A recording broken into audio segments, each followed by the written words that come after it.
오늘은 주보에 나온 제목을 좀 바꿨습니다. 주보에는 속히 그 원한을 풀어주시리라 라고 했었는데요. 제목을 불의한 세상에서 하나님 나라를 소망하기 라고 좀 바꿨습니다. 이제 지난주에 혼란한 세상에서 하나님 나라를 살아가기로 해가지고 약간 좀 시리즈처럼 제목을 좀 바꾸면 좋겠다 준비하다가 강한 마음이 들어서 새벽에 우리 이제 아침에 우리 목사님한테 제목 바꿀게 하고 이렇게 토스해놓고 나니까 안 바꿔도 됐을 뻔 했는데 그런 마음도 좀 들긴 했습니다. 근데 이제 오늘 이 주제를 가지고 함께 이 말씀을 봤으면 좋겠는데요.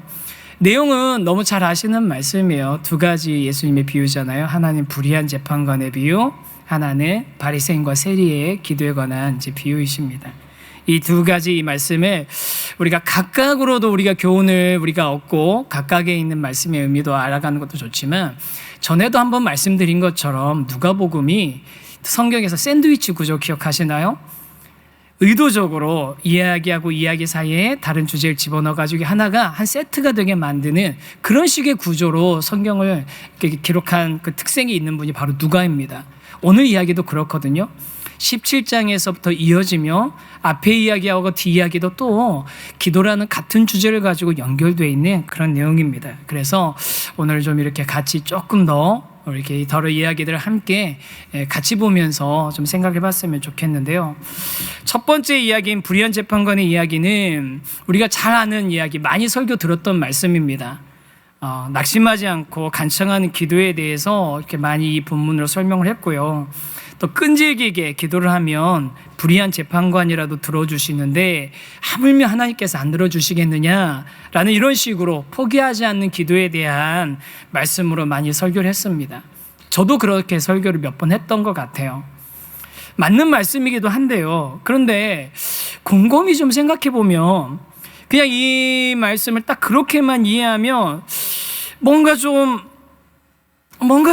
약간 석연치 않은 구석이 생깁니다. 왜냐하면 끈질기게 기도만 하면 뭐든지 다 들어주시는 하나님, 또 끈질기게 기도하면 포기하지 않고 기도하면 하나님 두 손 두 발 다 들고 우리에게 기도 응답해 주신다, 간절히 바라면 이루어 주신다. 그게 예수님이 말씀해 주신 이 기도의 그 내용일까요? 제가 한 1, 2년 전에 어떤 기도에 관한 어떤 단체에서 유명한 강사님을 모시고 기도에 관한 세미나를 한 기사가 있길래 그 기사를 제가 스크랩을 좀 해놨어요. 거기에 나와 있는 이 기도에 대한 설명을 한번 들어보세요. 이날 강연은 총 3시간 동안 총 3교시로 나누어 진행됐다.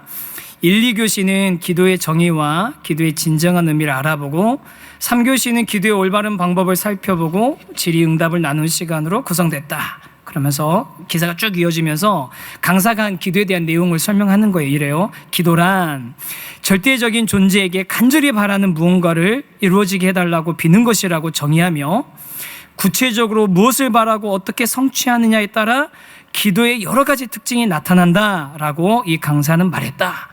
이게 이제 이 기사의 내용이었거든요. 여러분, 이 기사 내용만 보면 뭐 어느 교회에서 큰 교회에서 한 중보기도 세미나, 그렇죠? 기도 세미나에서 했던 이야기인 것 같잖아요. 그런데 이 강연이 어떤 강연이었는 줄 아세요?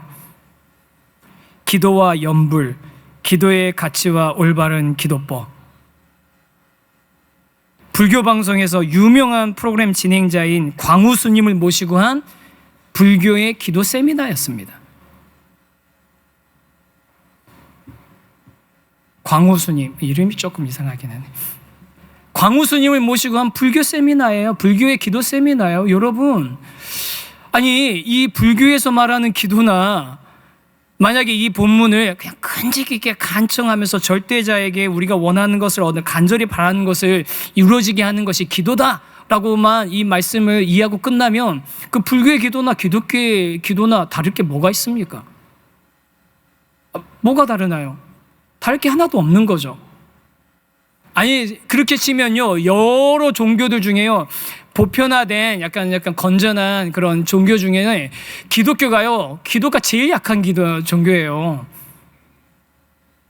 기도가 제일 약하다고요. 왜냐고요? 여러분, 이슬람을 믿는 무슬림들은요 1년에 한 달 동안 해가 떠 있는 시간 동안 아무것도 먹지도 않고 금욕하면서 기도를 합니다. 라마단이라고 한 달 동안 그런데 우리는 특세, 일주일, 지난번 특세, 가을 특세 때 제가 좋았다는 얘기 중에 뭘 제일 많이 들었는지 아세요? 화요일부터 시작해서 좋았다. 월요일 하루 빠지니까 그게 그렇게 좋더라. 제가 엄청 많이 들었어요. 아니, 우리 6일에서 하루만 빠져도 좋았는데 무슬림은 한 달을 한다니까요? 1년 매년마다. 불교에서 100일 기도, 1000일 기도 하지 않습니까? 간절하게 바라는 걸로만 하면 기독교는 사실은요, 게임이 안 되는 거죠. 그런데 오늘 이 본문 말씀에서 기도에 대해서 얘기하고 또 그 뒤에 바리새인과 세리의 기도를 얘기하시면서 예수님이 기도라는 재료를 가지고 하시고 싶으신 말씀이 있으신 거예요. 그게 뭘까? 오늘 그걸 좀 같이 한번 생각해 보면 싶은데, 우리 첫 번째 주제 한번 같이 한번 읽어보겠습니다. 시작.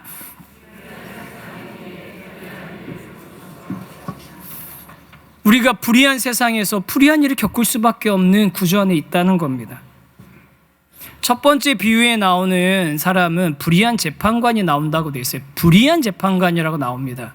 예수님이 분명히 불의한 사람이라고 얘기하셨어요. 근데 이 사람의 불의한 점은 뭐냐면 두 가지로 나오는데, 하나는, 첫 번째는 하나님을 두려워하지 않고, 두 번째는 사람들을 무시하는 겁니다.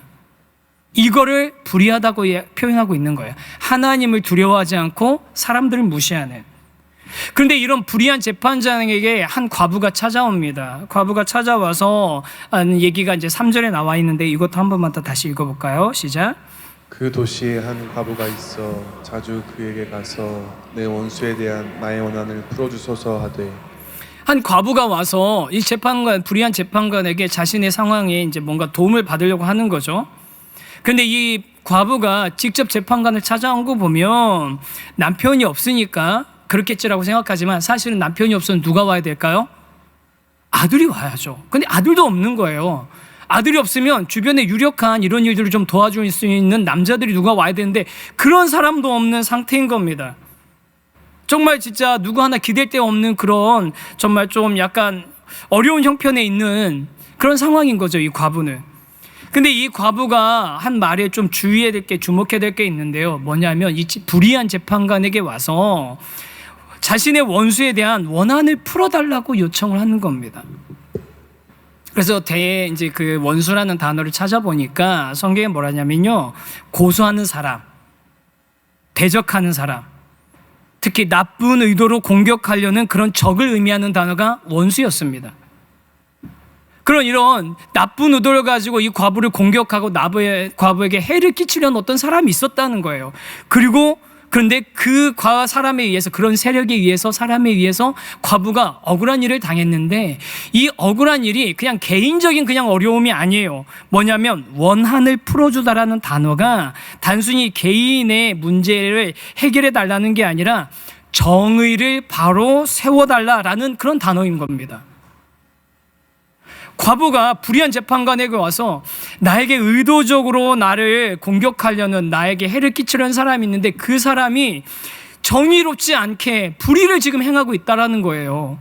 내가 개인이 뭔가 조금 손해보고 뭐 하나 더 얻고 그럴 정도의 송사가 아니라, 내가 불의한 일을 당하고 있다, 정의가 무너진 일들을 당하고 있다, 그런 일들에 내가 지금 노출되어 있다라고 불의한 재판장에게 지금 탄원하고 있는 거죠. 그런데 여러분, 이제 이 과부의 상황이 이해가 되셨으면, 과부는요 정말 진짜 난처한 상황인 거예요. 정말 안 좋은 상황이에요. 왜요? 자기가 이런 불의한 어떤, 자기를 의도적으로 공격하는 그런 세력에게 공격을 당해서 불의한 어떤 일을, 정의롭지 못한 어떤 일을 당했는데, 이 일을 탄원할 수 있는 사람이 누구예요? 불의한 재판관이라는 거예요. 하나님을 두려워하지도 않고 사람을 무시하는 불의한 재판관이라는 겁니다. 너무 소망이 없죠. 이 과부의 이 세상에서의 삶이 너무 소망 없는 상태가 된 겁니다. 어디 기댈 데가 없는 거예요. 그런데 이 과부는 그래서 기댈 데가 없기 때문에 어떻게 하는 겁니까? 이 불의한 재판관을 계속 찾아가는 겁니다. 불의한지 알지만 계속 찾아가는 겁니다. 계속 찾아가서 간청하고 끈질기게 간청했을 때 이 불의한 재판관이 이렇게 독백을 합니다. 4절과 5절도 한번 계속 읽어보면 좋겠습니다. 시작. 그가 얼마 동안 듣지 아니하다가 후에 속으로 생각하되 내가 하나님을 두려워하지 않고 사람을 무시하나 이 과부가 나를 번거롭게 하니 내가 그 원한을 풀어주리라. 그렇지 않으면 늘 와서 나를 괴롭게 하리라 하였느니라. 이 재판관이요, 재밌는 건요, 이 재판관이 자신의 주제 파악은 제대로 하고 있더라고요. 자기가 스스로 내가 불의함을 알고 있는 거예요. 내가 하나님도 두려워하지 않고 사람들 무시하는데 라고 하면서, 그런데도 불구하고 이 여인의 정의를 세워주기로, 이 서인에게 당하고 있는 부당한 일을, 정의를 바로잡아주기로 결심한 이유가 뭡니까? 정의를 사랑해서요? 공의를 원해서요? 뭔가 바로잡고 싶어서가 아니에요. 그 여인이 나를 괴롭게 한다고 그랬잖아요. 걔 자꾸 나와서 괴롭게 하니까, 이 괴롭게 하다가 성경이 참 재밌는 표현이더라고요. 이게 진짜 우리말로는 잘 드러나지 않는 아주 재밌는 표현인데 뭐냐면, 눈을 까맣게 만들다는 거예요.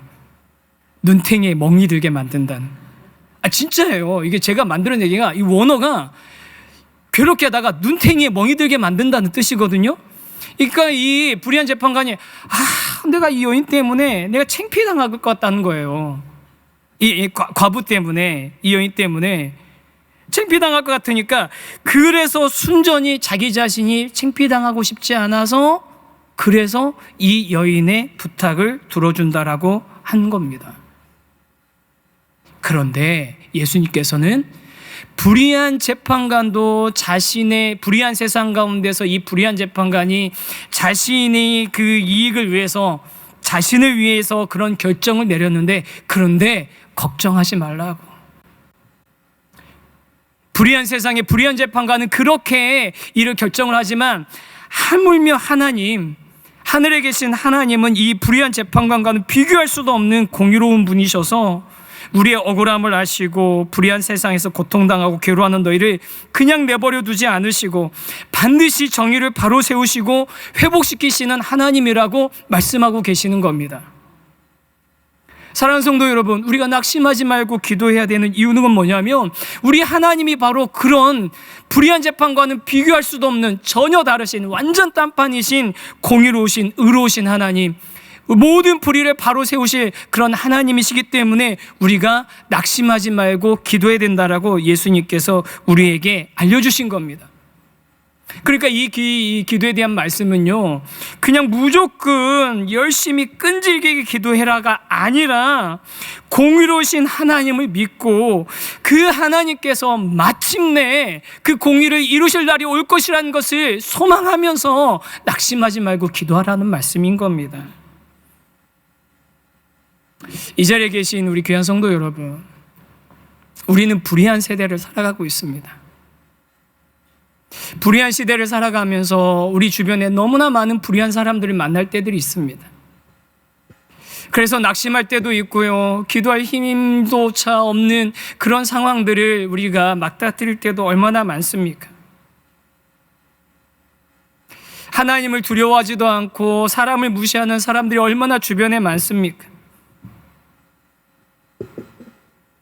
그런 사람들과의 삶 가운데, 이 불의한 세상 가운데서 그리스도인답게 산다는 게 만만치 않다는 것을 사실은 저보다도 우리 성도님들이 훨씬 더 잘 아실 거예요. 정말로 이 세상에서, 이 불의한 세상에서 그리스도인답게, 믿는 사람답게, 성도답게, 그리스도인답게 사는 게 정말 만만치 않다는 건 사실은 정말 우리 성도님들이 훨씬 더 잘 아실 겁니다. 선하게 살고, 바르게 살고, 정직하게 사업하고, 양보하고, 참고, 그러면 여러분, 세상 사람들이, 저 사람 훌륭한 사람이네, 저 사람 더 내가 배려해주고, 저 사람 더 존중해주고, 내가 저 사람의 이익을 위해서는 내가 희생을 감수해야 되겠다, 이렇게 사람들이 반응하던가요? 간혹 있으시죠. 그분은 예수님 믿는 사람일 거예요, 아마. 보통은 우리가 그렇게 그리스도인답게 하려고, 선하게 살려고 하고, 바르게 살려고 하고, 정직하게 사업하려고 하고, 양보하고 참으면 어떻게 합니까? 야, 허구 하나 잡았다.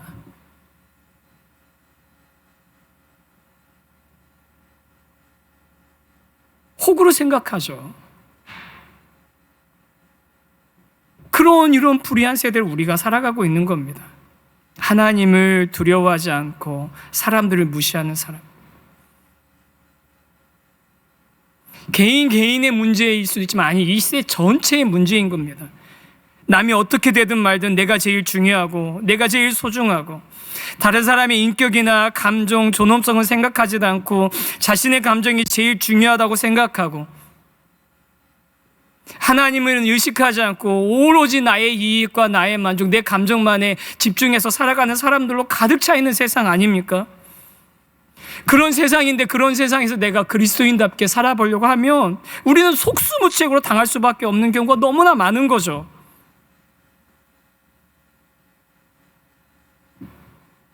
근데 이렇게 이 불의한 시대에 또 다른 특징이 있습니다. 불의한 시대 사람들의 또 다른 특징이 있었는데 아까 그 불의한 재판관은 하나님을 두려워하지 않고 사람을 무시했는데 또 다른 특징이 어디에 나와 있냐면 두 번째 비유에 나와 있습니다.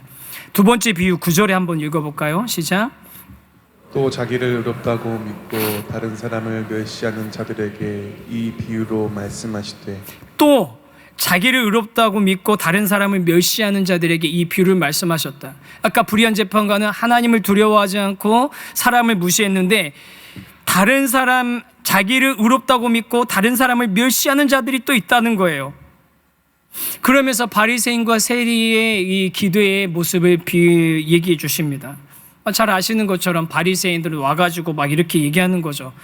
저는 이게 기도라고 불러야 되는지 모르겠어요.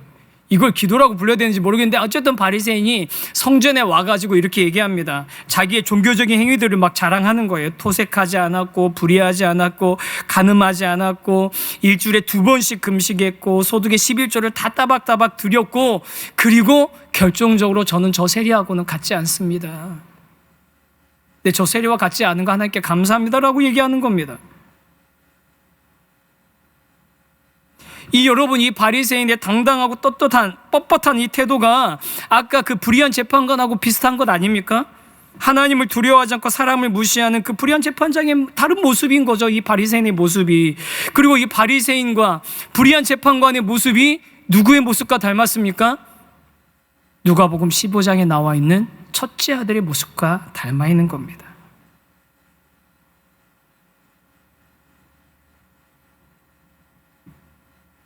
첫째 아들의 모습하고 닮아 있는 거예요. 반대로 세리의 모습은 어떻습니까? 그저 하나님 앞에 나와서 불쌍히 여김을 바라면서 끊임없이 하나님 앞에 이렇게 은혜를 구하는 거죠. 멀리 서서 눈도 못 뜬 채 스스로 죄인임을 고백합니다. 그러면서 오로지 하나님께서 불쌍히 여겨주신만을 바라는 거예요. 이 세리의 모습이 누구가 닮았습니까? 과부의 모습과 같은 거예요. 불의한 일을 당한 과부의 모습. 나는 다른 데 소망이 없습니다. 내 스스로 해결해낼 수 있는 방법이 없습니다. 내 스스로 이것을 벗어날 수 있는 길이 없습니다. 나에게는 소망이 없습니다. 나에게는 길이 없습니다. 인정하고 그냥 은혜만을 바라고 있는 겁니다. 근데 이 모습이 또 누구와 닮아 있습니까? 누가복음 15장의 둘째 아들의 모습 아닙니까? 둘째 아들이 아버지 앞에 와서 뭐라고 합니까? 내가 하나님과 아버지께 죄를 범했으니까 아들로 여기지 마시고 그냥 종으로 여겨주십시오. 그냥 불쌍히만 여겨주십시오라고 무릎 꿇었던 이 둘째 아들의 모습과 닮아 있는 것 아닙니까? 그래서 오늘 이 말씀은요, 기도라는 것을 매개로 해서 불의하고 교만하고 스스로 의롭다고 여기는 첫째 아들에 대한 경고이면서 동시에 둘째 아들과 같이 세리와 같이 과부와 같이 하나님 아니고서는 자신에게서는 아무런 소망이 없다고 말하는 사람들에게 소망을 주는 말씀인 겁니다. 두 가지 목적을 가지고 하신 말씀이에요. 불의하고 교만하고 스스로 의롭다고 여기는 사람들에게 되는 경고의 말씀이면서 동시에 둘째 아들처럼 세리처럼 과부처럼 하나님의 긍휼 밖에는 나에게는 아무런 소망이 없다고 고백하는 이들에게 진정한 소망이 있다라는 것을 확인시켜주는 그런 위로의 말씀이 되는 거죠. 그래서 우리 두 번째 주제 함께 생각하면 좋겠는데 함께 같이 한번 읽어보겠습니다. 시작. 믿음으로 의롭게 여겨주실 그 날이 반드시 올 것입니다. 이 비유가 둘째 아들 같은 사람들에게, 세리 같은 이들에게, 과부하 같은 이들에게 소망이 되는 이유는 하나님께서 우리의 믿음을 보시고 그 믿음으로 우리를 의롭다 여겨주실 그날이 반드시 올 것이라는 것을 알려주는 말씀이기 때문입니다. 예수님께서는 이 두 사람을 향해서 이렇게 마지막에 말씀하십니다. 14절입니다. 이것도 다시 한번 읽어보겠습니다. 시작. 내가 너희에게 이르노니 이에 저 바리새인이 아니고 이 사람이 의롭다 하심을 받고 그의 집으로 내려갔느니라. 누가 의롭다함을 받았다고요? 바리새인이 아니고, 바리새인은 스스로를 의롭다 여겼는데 그 바리새인이 아니고 이 사람, 이 세리가 의롭다 하심을 받고 그 집으로 내려갔다. 근데 여러분, 여기에 나와 있는 의롭다함을 받았다라는 것은 아주 굉장히 중요한 말씀이에요. 복음서에서는 좀처럼 나오지 않는데 아주 독특하게 나온 말씀입니다. 여러분, 의롭다함을 받았다 한 단어로 뭐라고 합니까? 맞습니다. 칭의. 내가 스스로 의로워지는 게 아니에요, 여러분. 내가 스스로 거룩해지는 게 아니에요. 바리새인처럼 내가 스스로 의로워지려고 애쓰고 내가 뭔가 지켜가지고 내가 어떤 기준을 통과하는 게 그게 아니에요. 여러분, 하나님께서 우리에게 찾으시는, 우리를 의롭다 해주시는 건 뭐냐면, 우리가 이 둘째 아들, 그 다음에 우리 세리, 죄인입니까? 아닙니까? 죄인 맞잖아요. 방탕했던 거 맞잖아요.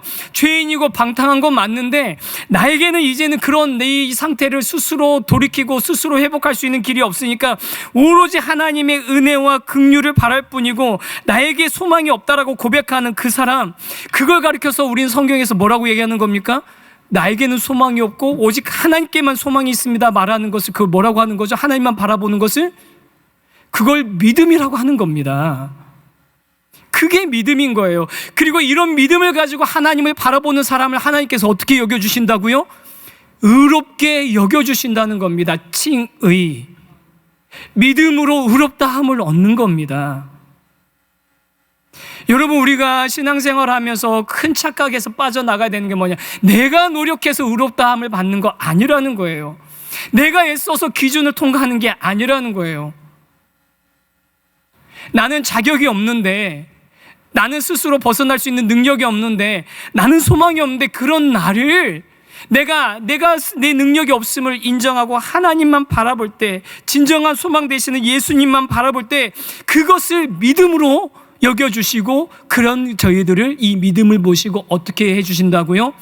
그런 우리들을 의롭게 여겨주신다는 겁니다. 칭의.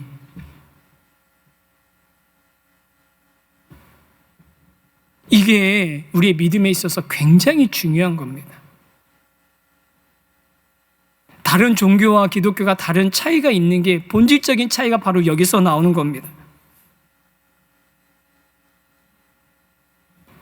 나에게서 근거를 찾지 않고 하나님께 소망을 두는 이 믿음, 그리고 그 믿음이 진가를 발휘할 때가 오게 되는데, 그때가 언제냐면 인자의 날, 의로우신 재판장이신 예수 그리스도께서 다시 오실 날, 예수 그리스도로 인해서 이미 우리 안에서 시작된 하나님의 나라가 완성될 바로 그날이 우리의 믿음이 하나님께 의롭다 여김을 받는 것이 확실하게 드러내는 그런 장소가 되고 그런 시간이 될 것이라고 이야기하고 있는 것입니다. 그러고 보니 8절에서 우리가 이 문맥하고 안 맞는 것처럼 보이는 구절이 들어있었는데 그게 이제 이해가 되는 거죠. 8절 한 번만 다시 한번 읽어보시겠어요? 시작. 내가 너희에게 이르노니 속히 그 원한을 풀어주시리라. 그러나 인자가 올 때에 세상에서 믿음을 보겠느냐 하십니다. 불의한 재판관 이야기하시면서 갑자기 그러나 인자가 올 때에 세상에서 믿음을 보겠느냐. 예수님께서 오시는 그 마지막 날, 하나님의 나라, 이미 시작한 하나님의 나라가 완성될 그날에, 그 마지막 순간에 우리들에게 주님께서 원하시고 찾길 바라시는 건 뭐라고요? 우리가 스스로 의롭다고, 나는 이 정도 하면 잘한 거 아닙니까? 내가 이렇게 했으면 되는 거 아닙니까? 이 정도면 저 자격이 있는 거 아닙니까? 라고 하는 우리가 스스로 쌓은 의가 아니라 뭐가 주님께서 우리에게 찾으시는 거라고요? 믿음을 찾으시는 거라고. 그 믿음을 보시고 우리를 의롭다 여겨주신다라고 하시는 겁니다. 언제요? 인자의 날에, 주님 다시 오시는 날에. 사랑하는 성도 여러분, 이 말씀이 불의한 시대를 살아가는 저와 여러분에게 소망이 되기를 주님의 이름으로 간절히 축원합니다. 이 시대에 우리 스스로 이렇게 선한 것들을 만들어낼 수 없고, 또 뭐 정말 너무나 많은 어그러진 것들이 있고, 너무나 많은 불의들이 있고, 또 그로 인해서 우리가 눈물을 흘려야 되는 수없이 많은 상황들이 있지만, 그런데 여러분 낙심하지 마십시오. 왜냐하면 우리에게는 답이 없고 우리에게는 해결할 능력이 없지만, 우리가 하나님만 바라볼 때 우리의 그 하나님을 바라보는 그 믿음, 시선을 우리에게 귀하게 여기시면서 우리를 의롭다 여겨주실 바로 그날이 반드시 올 거라고 약속하셨기 때문에 저와 여러분이 소망을 잃지 않고 낙심하지 않고 계속 기도하며 이 시대를 살아갈 수 있게 되는 것입니다. 그런 믿음으로 주님 앞에서 낙심하지 않고 소망을 가지고 기도하시는 저와 여러분이 되기를 간절히 소망합니다.